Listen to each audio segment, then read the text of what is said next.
A stamp for the future. Growing up near Mexico. LimeWire, MP3 players, hardcore music. Everything exists in its own time. Such are the memories of yesterday. ¿Qué onda, locos? These things say to you, I'm no longer here. Ya no estoy aquí.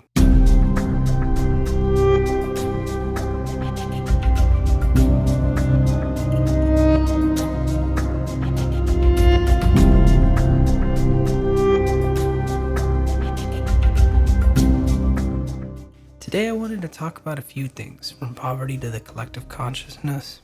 If you haven't seen the movie I'm about to talk about, just let it be said, there's nothing I can say that will eliminate from the experience. Colombianos lived in a time and place that is no longer here. Ya No Estoy Aqui is similar to Vuelven, but a fairy tale without the fairy. It's not grim or dark, in an evil sense that is. It's as realistic as it is tangible.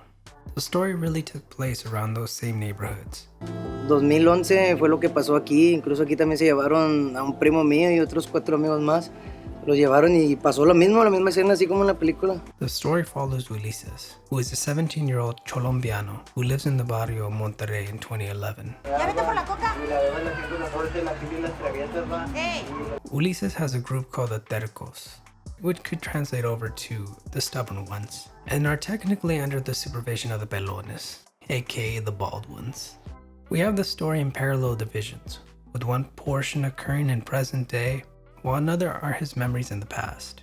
In the beginning, Ulises and his group called Los Tercos listen to cumbia rebajada, and they really stick to a pretty sober gang lifestyle. Sober in the sense of violence, I guess you could say. So just partying and showing off. Then the Tercos catch their eye on an MP3 player and begin panhandling or asking for money outside of a school. Sácalo, no seas culo. And a group called Los F threatened them to stop asking for money. I don't want to take away anything from this film. I think it will be remembered for a long time. Ulises' story is one that a lot of us in bad neighborhoods or in poverty can resonate to. The story of the two Americas, one shrouded in darkness and God never spoke, while the other clear as day. One which feels determinate while the other expresses free will and choices. I did not grow up in Monterrey, but I remember when the Zetas were in power. Schools debated telling kids to stay home. Our high school didn't know how to stop the sharing of a video of a man beheaded with a tourniquet and rope. The only way to make money seemed to be working for the quote-unquote bad guys. And El Triste was permanently playing in your mind. In the movie, the Tercos are Colombianos that listen to Colombianas with a K, which are Colombianas rebajadas. You know, back in 2004, I remember I was really into like hardcore, post-hardcore, and black metal music.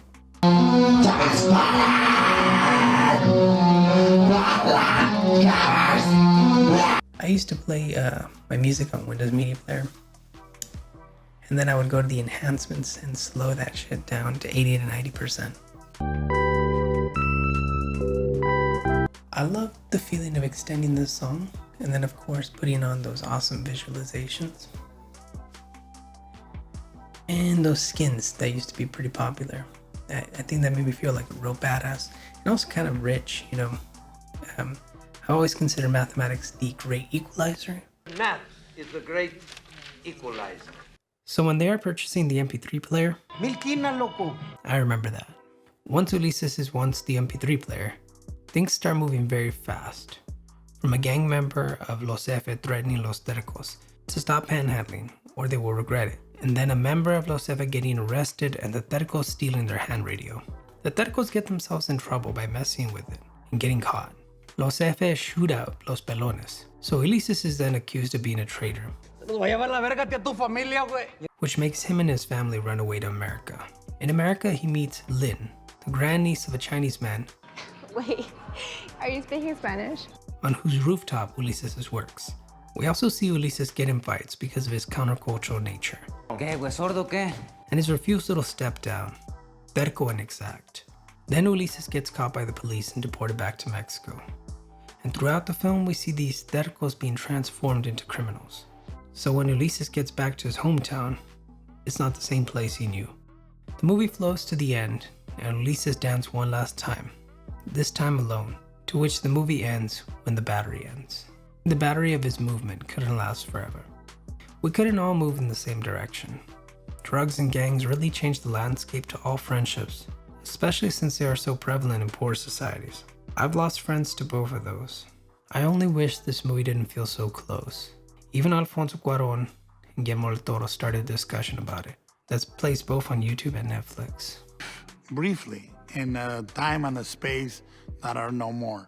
I grew up in the hardcore scene in Laredo. And there was this spot called Sal's. I saw Sinai Beck, I think that's how you pronunciate their name.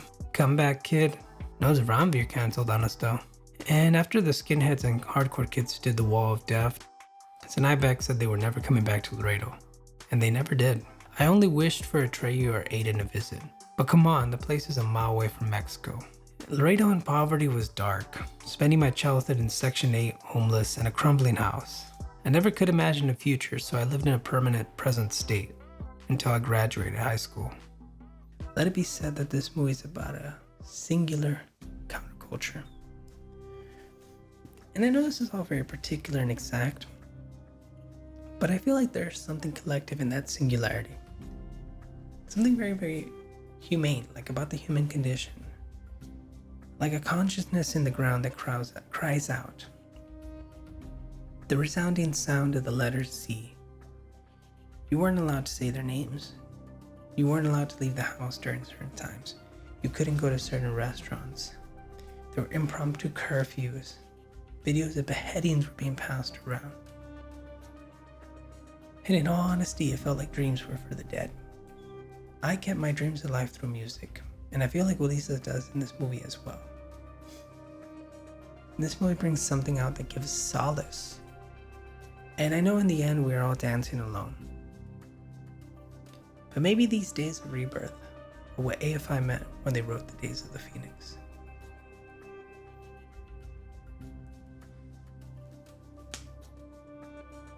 And I just gotta say, contra cultura por vida, locos. Pásame, Lokitos.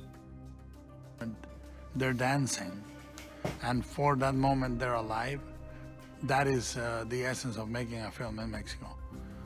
Things are against us, things are difficult, but for the moment, we dance.